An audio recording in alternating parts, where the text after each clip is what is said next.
Phony. But anyone is good, and every single one's gonna give you some information, Yeah. or at least peace of mind too. Definitely. No, I'm definitely a little worried. Why do you think you're worried? I've just had some issues that are nothing nice. Oops. I did too before I had the second one. And the first one I didn't have any issues, and that one was not bad. It was more serious what they found. The second one, I was definitely scared because I had issues. And they found nothing. That's freaking awesome. Yeah, so it's, you never know. Even when you think it's... Yeah. So anyway, I just thought we could talk about stuff and almost like practice, because I want this to be a way to get people to clue into the house. Yeah. So,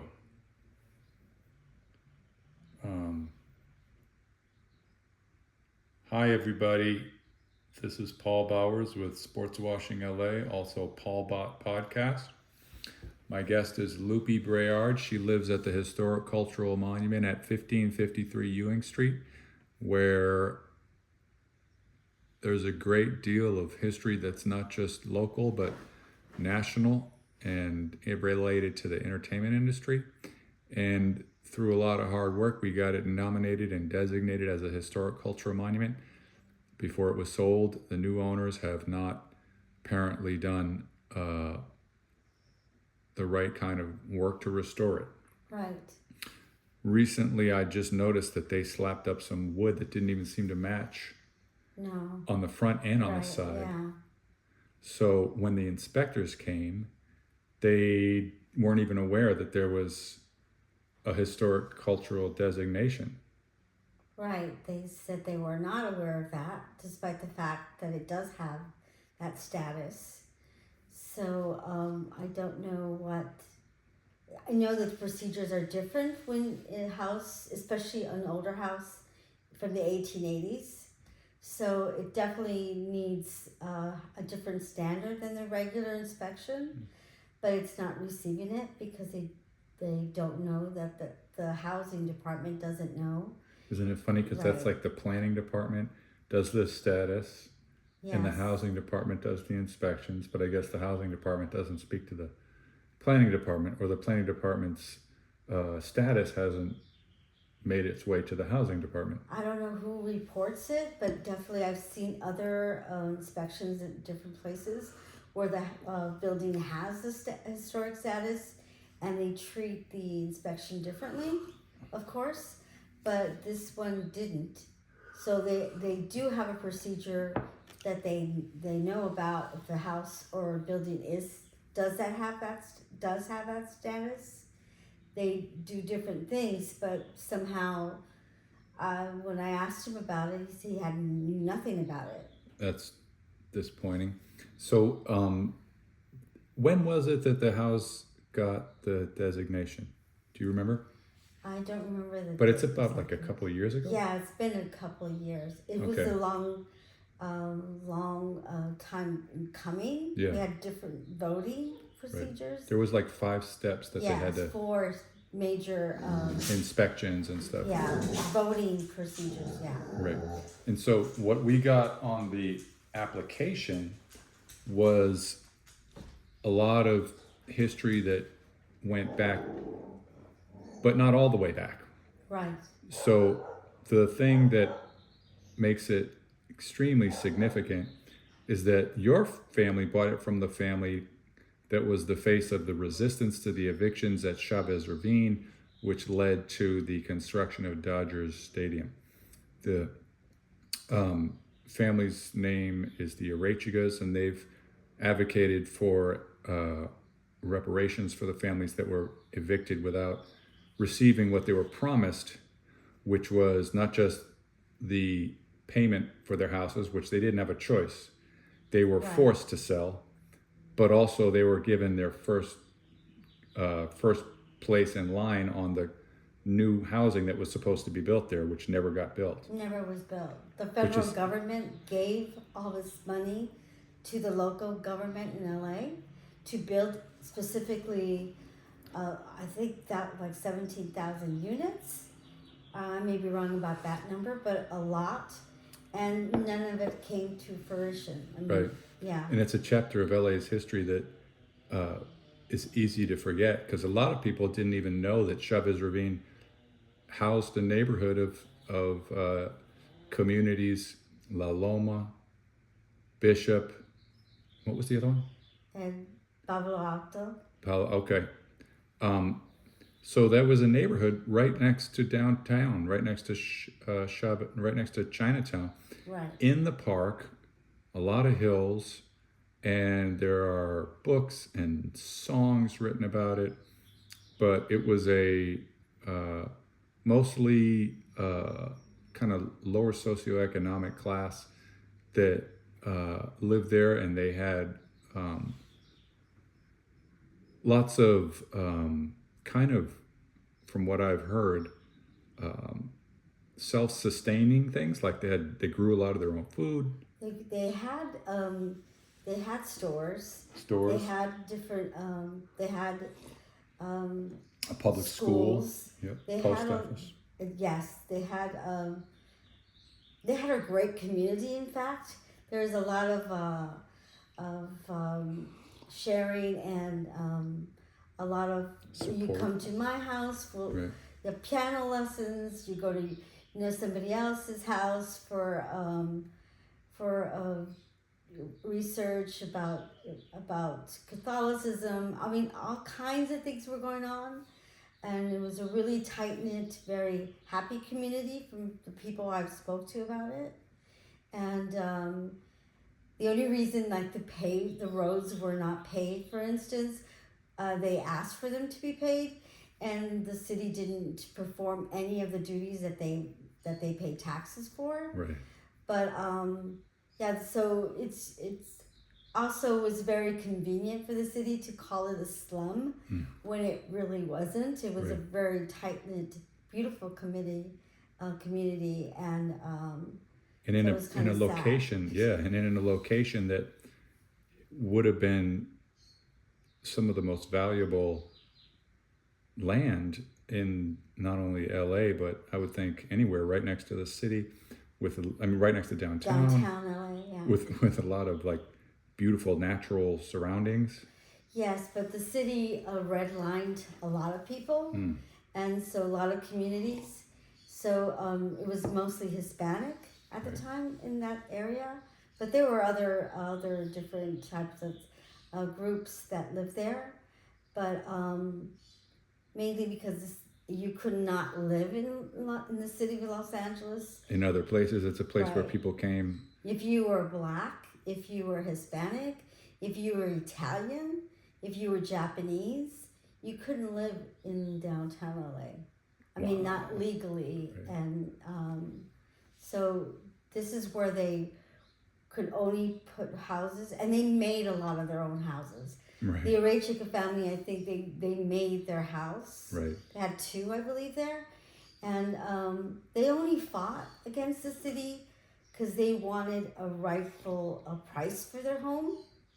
And the city was not for justice. So they didn't It's do it. It's But amazing. they fought against that. I think about how certain neighborhoods, like the neighborhood where I grew up, the property at that time was valued for very low, like less than, $50,000. And now those houses are worth $3+ million. And if you think about what's happening right here, because we're in the neighborhood right next door, Right. how properties have increased here, the properties there would have increased even more, I think, because they would have been developed. The whole area would have, and one of the things that's happening all over in different cities is that people who hold on to their properties, like the Arechicas wanted to, become able to create generational wealth because their property becomes so valuable. And we can't even calculate what those properties would have been worth nowadays. Yeah, it's a beautiful view. It's the best place in the Yeah. whole country.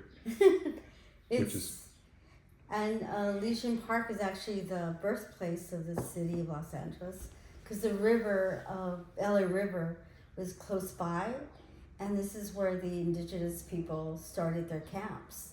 This is where the birthplace is. So it's really historically important, culturally important, and it was chopped off. not Yeah. known. Yeah, the history of LA, even for Angelinos, a lot Right. of people don't know it. And Los Angeles has a reputation for just burying their history or like moving on to the next thing and the next thing and the next thing and not there's different sort of like groups that try to like Lost LA and all these different groups that try to like focus on the history. But you made a great point about the how central and sort of from a viewpoint in a position or a site, it's just like an incredible location. Yeah. And so now Assemblywoman Wendy Carrillo has introduced a bill called AB 1950, where she's trying to get the state to consider reparations, recognition, acknowledgement. Now, even though the families have moved and probably spread out, just the acknowledgement would be interesting and hopefully a no-brainer. But I tend to think that reparations are due because they were promised first in line and they were just It never happened. it never happened. It was the time of the Red Scare in this city. So the public housing got painted as sort of communist, and that was when the Red Scare happened. And so the whole project, which they did all this investment in, was just basically squashed. Yes. So nobody had housing, and especially when you think about what's happening today in LA, Right. it's It's unaffordable completely. and a lot of people would have had housing right there in the middle of the birthplace of our city, Right. if politicians weren't using that as a way to get elected. I learned about the process of trying to convince people to sell with a promise that they would be able to return through a book called Stealing Home. And I recently spoke to Assemblywoman Wendy Carrillo about that book, and she mentioned that she may bring the author, who's still alive, to speak, which I think would be great. It would be great. Because this was a guy who described, he was like a very committed to social justice. I guess there wasn't what you would call it then, but housing. And he kind of like worked tirelessly to try to make sure that the folks knew that they weren't just going to get pushed out and get a bad deal. And it turns out that because LA is young and at that time was growing. I'm going to correct you and Yes. say that LA is not young. Thank you. I mean the LA government. Yes. In that you mentioned that the politicians squashed it. This book that obviously does the best he can to try to recreate this story says that there were a lot of rich families that had a lot of power, more power than politicians, who were against the housing. Right. And so even though the law had been passed, the money had been allocated, the plans had been made, the architect was, I think it was Neutra, who was a famous Yes, architect. Very Yeah. important architect. Yeah, who made a plan that was not like other public housing near like the public housing that I think of, where I grew up in Boston, often comes in the form of these large, like brick rectangles that almost look like institutional, and they can often become, you know, not such great places, you know, Yeah. like in New York, Chicago, and other places. This was a plan that had more like California style bungalow, Open space, courtyard, less claustrophobic. yep, Yeah. community kinds of public housing, which was revolutionary if you think about public housing. Yeah. Imagine if it had been built. I know, and I've seen pictures, but I'd love to get people to who have those pictures and who have the pictures of Chavez Ravine, like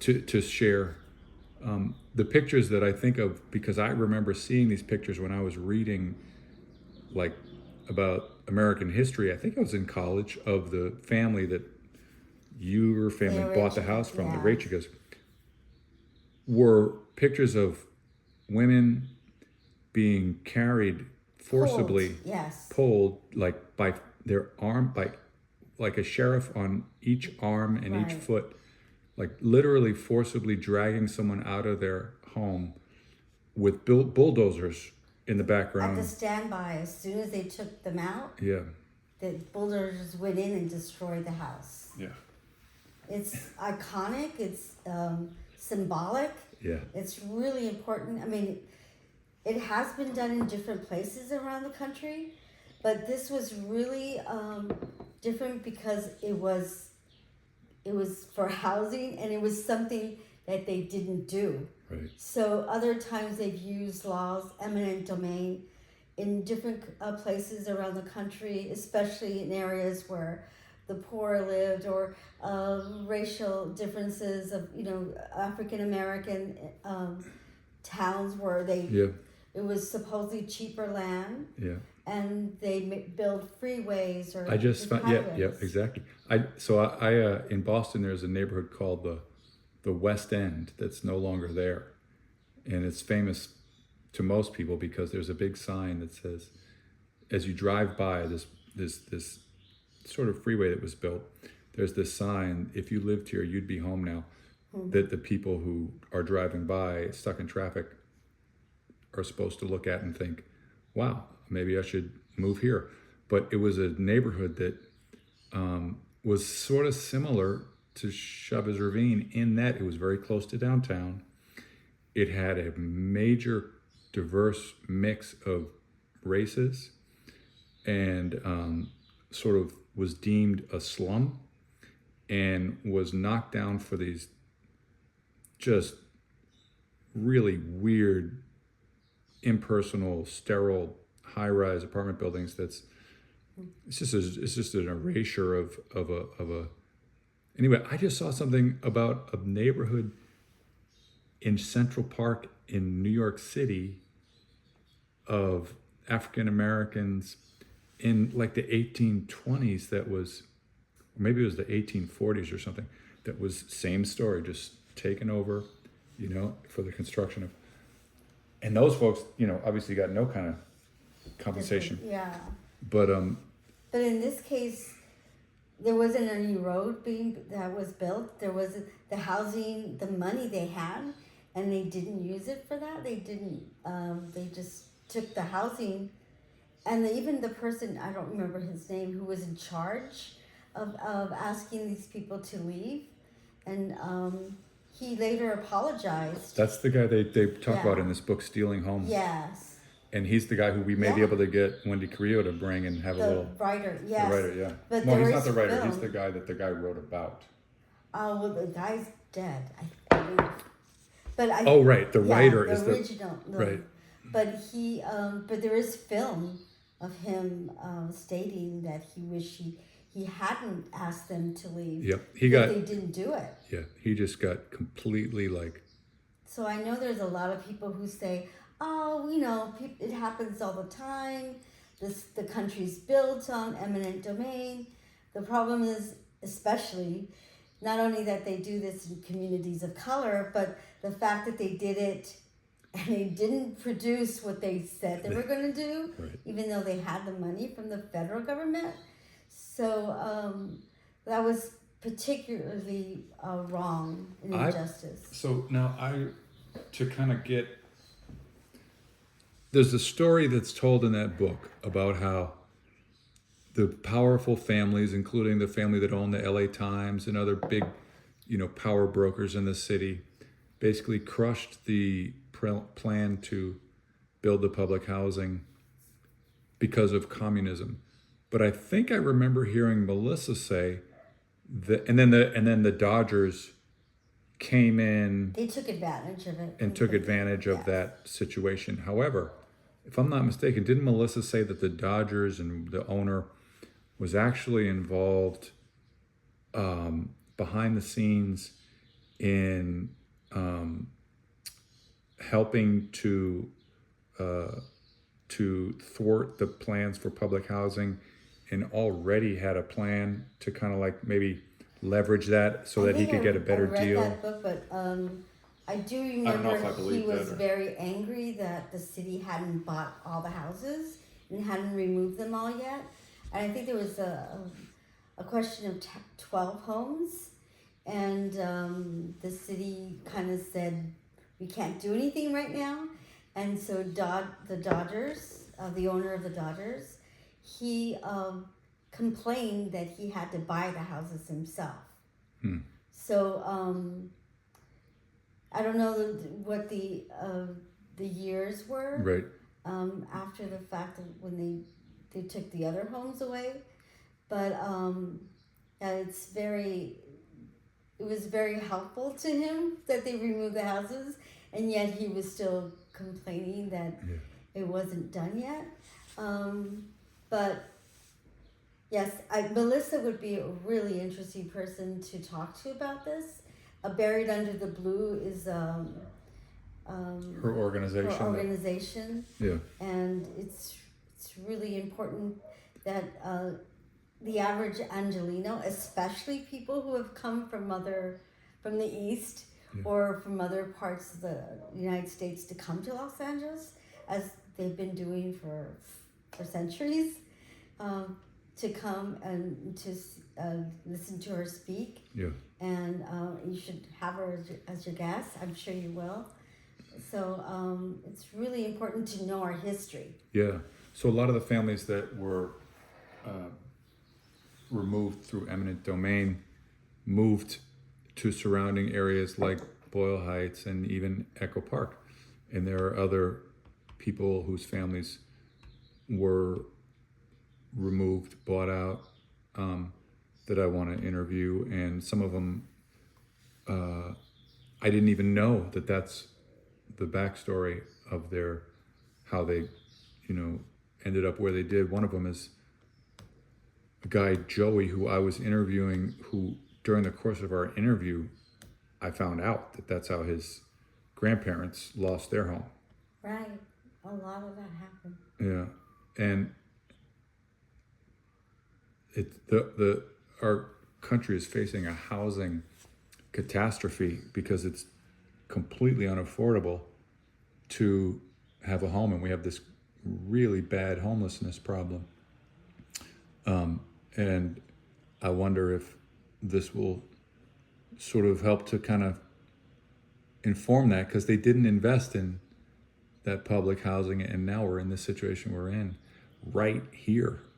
The price for rent for homes around here is affordable only to basically people who have been born into great wealth, and it just keeps getting worse and worse. One of the people that I interviewed, Jerry, grew up in this house, and he told all these stories about what it was like here back then, because he was here from 1940 to 1955. When did your family buy that place? They bought it in the 70s. I'm not sure. But you moved in Right, we moved in 1962. Can you tell a little bit about what the neighborhood was like then? It was great. We were super lucky. Isn't it amazing that people don't know that? Yeah. They think it's a slum. Yeah. And I think it's very convenient, even during the time when that whole thing happened in the three neighborhoods, and now it's always very interesting how the press, especially the media, presents certain neighborhoods that they want to gentrify. So it's very interesting that it just continues to happen over and over again. The less we know, the less we educate ourselves, the more it happens. The less guilt Right. or less there's complicated. Totally, right.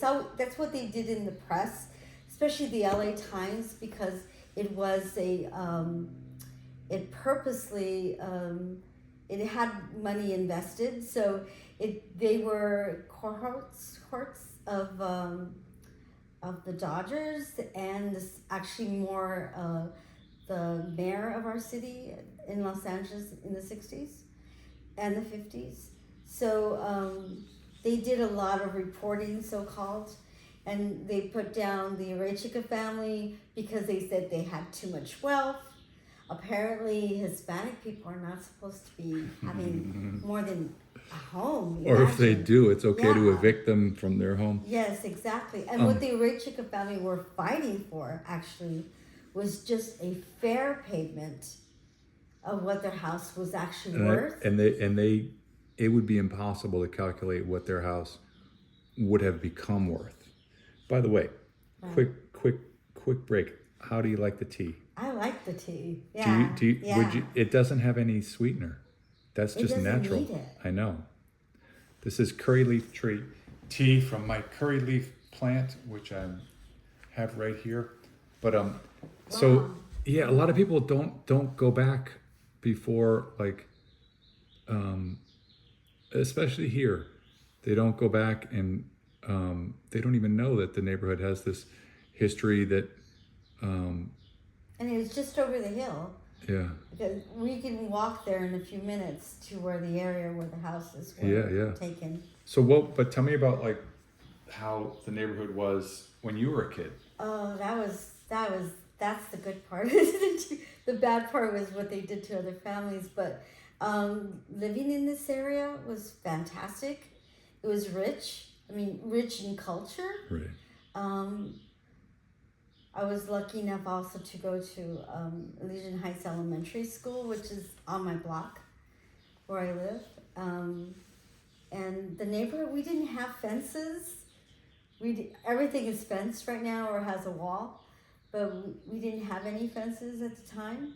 So we wandered around, even as little tiny children. Like, I remember 4 years old walking around the neighborhood. Alone, right? Yeah, alone. Yeah. or with friends, or I'm not sure if my parents knew, Yeah. but I mean, I'm sure they knew something. But it was really nice. We had a lot of different cultures, and at that point, when you're little, you don't even know there's different cultures. You know, Right. different people are different, but you don't have a sense of right or wrong about Right. it. And so it was, and we had different economic. Families too, so we were rich in many different ways, and not materially, but we were all treated very equally. And it was during the 60s, so there were a lot of flower children walking by, a lot of hippies, and a lot Artists? of people who were economically secure, and yet there was no difference between somebody who had money or didn't. And I mean, it was beautifully. A lot of people here were musicians and artists, and it was actually, Echo Park was the first artist colony in the city. So we were really rich, and our school had, we had animals and gardens, and we had a pony that would walk around my block, and goats and chickens and gardens and hillsides. It's beautiful, and whether their family was Japanese or Italian or Mexican or Jewish. Jewish or Scandinavian. We all lived together, and we never had any clashes or anything. It was great. That's the vibe that one gets. And obviously things evolved as they do. You mentioned that you used to play with the kids in this house right here. Yes. I remember this house really well. So the kids were roughly your age. Yeah, the daughters were. Okay. And the brothers, actually my brother's friends too. Okay. Yeah. And so later on, as the world changed, I guess the neighborhood changed, and people changed, and things got. You know, I never asked you is whether these folks, the Molinas, might have ever been in Chavez Ravine. No, I don't know. That would be interesting to find out. Yeah, because, it'd be a great idea. Find out. So it seems like you were lucky enough to be around when the neighborhood was really vibrant and safe, Yes. and witnessed a change when it became less safe, when there was more of a gang. I think that's at least in Elysian Heights area of Echo Park, I'm going to say that that's probably overblown. Yeah. Very overblown. I mean, there were elements of that, and especially where I live. I live on Echo Park Avenue, so and Ewing Street, but mostly in that right spot because we were right in the center. There might have been, there was some gang activity, but Still safe. yeah, it's very safe. Yeah. And yeah, it's sort of like it was a nuisance maybe. I'm saying I wasn't part of it, any gang, but it definitely wasn't a takeover Right. of our neighborhood or anything like that at all. Right. I remember Mayor Garcetti lived right around the corner. Yeah, And up Kite Hill nearby. yeah, right back place where they call Kite Hill. And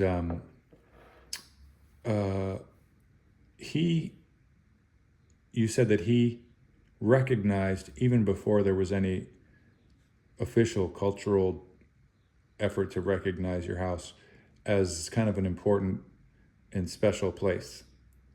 Oh yeah, I know that he had a conversation with my mom and my sister. I used to see him all the time because he passed by my house all the time. Yeah. That was his way home and back to work, I guess. He had an electric car at the time, which I remember is pretty unusual. Yeah, it was the RAV4 Toyota. See, I didn't understand what the name. No, I it was just he knew was it was electric. I was a big fan of his work in the city around all that kind of stuff, and it's still in place because of him. But anyway, Yeah. So he was speaking with my mom one day, and he was telling her how much he really liked the house. I knew he passed by there a million times, so he definitely knew it. He said he really thought it was a beautiful house and it should stay in the neighborhood for a long time. didn't he say it should be a library or something? Yeah, he said it would be great if it was a library for our community of Wouldn't Elysian it? Heights. Yeah. We've talked about how the would love entertainment that. industry was right on the other side of this hill. The same hill, and Right. one side has the history of, I think it was 1910 or when they started All the coming big from- movie Yeah, studios. the major studios started right here in Edendale, which is now Echo Park. Yeah. And I know that a lot of the early kind of movies and TV were filmed here. The first comedy movie was filmed here.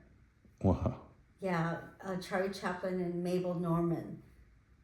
Oh my God. And Mabel Norman was the first woman to have a studio, to have studios. Wow. Yeah, they just tore down her studios about a year ago. Wow.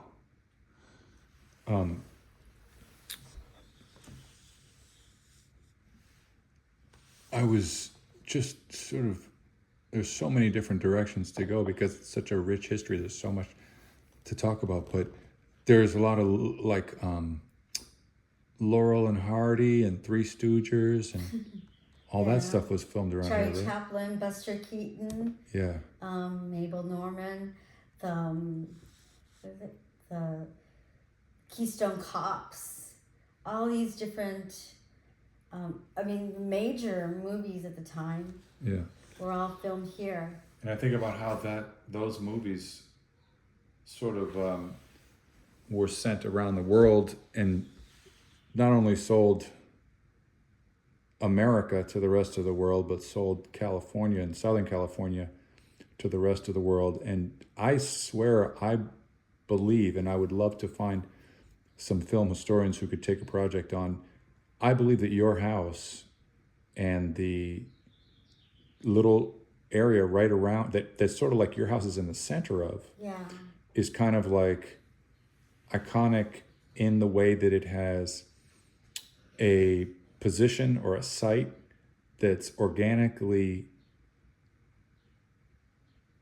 like a homestead, where like you have hills that surround it, you have a backyard that could and was be like a farm, and a place where you have a horse. Right. And that little house behind you was in fact a horse's stable. Yeah. So this house was built, we think, in the late 1800s, 1880s, probably about. But I just went to the registrar to try to look, but I have to go to the assessor's office to try to find the name in order to be able to locate the original construction. But it seems that this was the first house. It is. It is the first house that was built here. In this whole area. In this whole area, yeah. And I love to like try to go down there and look at it and like just sort of erase all the other houses and look at what that must have been like. It just seems like they called it Elysian, they called it Eden. The name for the street was Mecca before it was Echo Park Ave. It really is like a fantasy because it's like it's in between these two hills. The water, when it rains, would run right there. There was a spring right there. Yep. There were water. I mean, we had water. We had the wind, environment. Yes. Echo. The echo. The sight. The sun going east to west. You could look all the way down Echo Park Ave, or what was Mecca, or who knows what they called it originally. But from your house, you can look straight down towards Sunset. The first red car that was residential instead of like on main streets like Sunset, the very first one was the one coming from Cerro Gordo all the way down to Sunset Boulevard. And right along Echo Park Avenue, right, past in front of our house. That's why this to me is such an important subject, because we're trying so hard to deal with housing and homelessness. We're trying so hard to deal with the environment and transportation, Yes. And like, I remember knowing that there was a red car there, but still seeing a little pothole that exposed the track that's still underneath the asphalt. Right. Is another opportunity to just sort of like get this view into the past. And the old photos are just so fascinating and amazing. Yeah. And we've only seen a tiny fraction of them. Like, that's why I hope that the law that Wendy Carrillo's proposing can serve, and your house can serve as a way to sort of start to look at the history and all of its, brutal complexity. Yeah, it's more, I'm sure it's a lot easier to understand history if you see it. Right.